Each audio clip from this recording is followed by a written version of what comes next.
வணக்கம் தமிழா.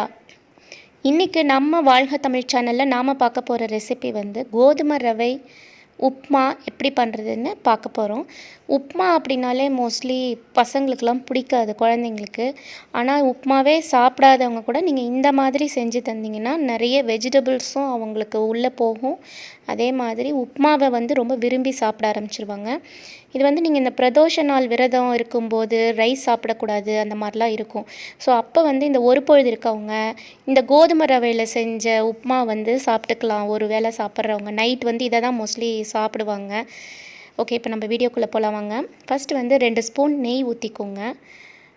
அதில் 1 கப்பு கோதுமை ரவைனா பார்த்திங்கன்னா இப்படி நல்லா பெருசாக இருக்கும். சரிங்களா? நீங்கள் சாதாரணமான ரவையை விட இந்த ரவை கொஞ்சம் பெருசாக இருக்கும்.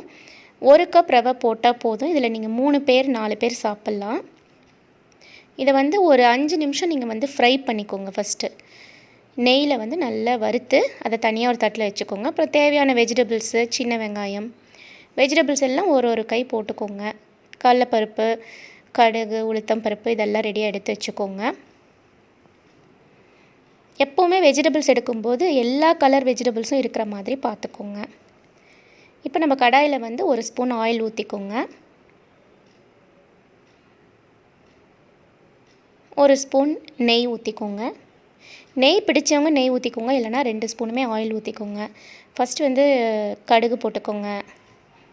அதுக்கப்புறம் கடலைப்பருப்பு, அது நல்லா பொரிஞ்சப்புறமா உளுத்தம் பருப்பு, சின்ன வெங்காயம் யூஸ் பண்ணுங்கள், ரத்த விருத்தியாகும். அதனால் ஒரு நல்ல இல்லைனா பெரிய வெங்காயம்னா ஒரு 2 ஆனியன், முழு ஆனியன் நீங்கள் போட்டு இந்த மாதிரி ஃப்ரை பண்ணிக்கோங்க. சின்ன வெங்காயம்னா ஒரு கை சின்ன வெங்காயம் அப்படி எடுத்து நீங்கள் போட்டுக்கோங்க. போட்டு நல்லா வதக்கிட்டே இருக்கணும். அதுக்கப்புறம் இதுக்கு நம்ம யூஸ் பண்ண போகிறது வெறும் பச்சை மிளகா மட்டும்தான். நான் 5 பச்சை மிளகா நீளமாக வெட்டிக்கோங்க. இல்லைனா பீன்ஸுக்கும் அதுக்கும் உங்களுக்கு டிஃப்ரென்ஸ் இல்லாமல் போயிடும். இதில் நான் ஒரு கேரட்டு, பச்சை பட்டாணி ஒரு 150 கிராமு, பீன்ஸ் 100 கிராம் எடுத்திருக்கேன்.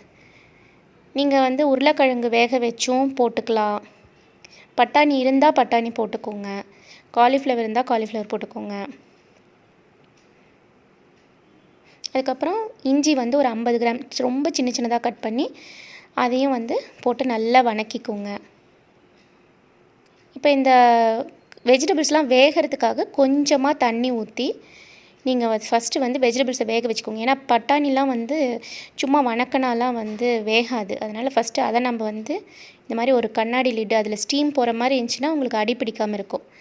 ஸோ அது மாதிரி போட்டு ஃபஸ்ட்டு நீங்கள் என்னென்ன காய் போடுறீங்களோ அதெல்லாம் ஒரு 5 மினிட்ஸ் வேக வச்சிங்கன்னா பட்டாணி வெந்துடும். நான் கல் உப்பு தான் போடுறேன். ஸோ காயெலாம் வெந்ததுக்கப்புறமா நீங்கள் இந்த மாதிரி கல் உப்பு போட்டுக்கோங்க. இப்போ நல்லா அந்த ட்ரெயின் ஆகிடுச்சு. இப்போ எல்லா வெஜ்ஜீஸும் நல்லா குக் ஆகிருக்கா அப்படின்ட்டு செக் பண்ணிக்கோங்க. வெஜிடபிள்ஸ் எல்லாம் வெந்ததுக்கப்புறமா நீங்கள் 3 கப்பு வாட்டரை ஊற்றிக்கணும். அதாவது 1 கப்பு ரவைக்கு 3 கப்பு தண்ணி. கடைசியாக நீங்கள் மஞ்சத்தூள் ஒரு 1/2 ஸ்பூன் போட்டுக்கோங்க.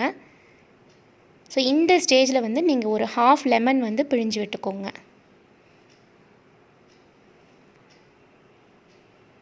ரொம்ப கடைசி வரைக்கும் புளிய வேண்டாம், இப்போ கசப்பாயிடும். அதுக்கப்புறமா நீங்கள் வறுத்து வச்சுருக்க அந்த ரோஸ்டட் ரவா இருக்கு இல்லையா, அதை கொஞ்சம் கொஞ்சமாக போட்டு நீங்கள் இப்படி கிளறிக்கிட்டே வரணும். இதை குக்கரில் செய்கிறவங்களும் இருக்காங்க. குக்கரில் போடுற மாதிரி இருந்துச்சுன்னா ஒரு விசிலில் நீங்கள் இறக்கிடலாம். இல்லைனா இப்படி நீங்கள் சும்மா இதில் சுற்றி விட்டுட்டே இருக்கணும். முந்திரி இந்த மாதிரி என்னென்ன நட்ஸ் இருக்கோ அதெல்லாம் நீங்கள் நெய்யில் வறுத்து போட்டுக்கலாம். போட்டு மூடி வச்சு ஒரு 2 மினிட்ஸ் கழித்து இந்த மாதிரி நீங்கள் சர்வ் பண்ணிடலாம். இது ஒன்றோட ஒன்று ஒட்டாமல் ரொம்ப நீட்டாக வரும்.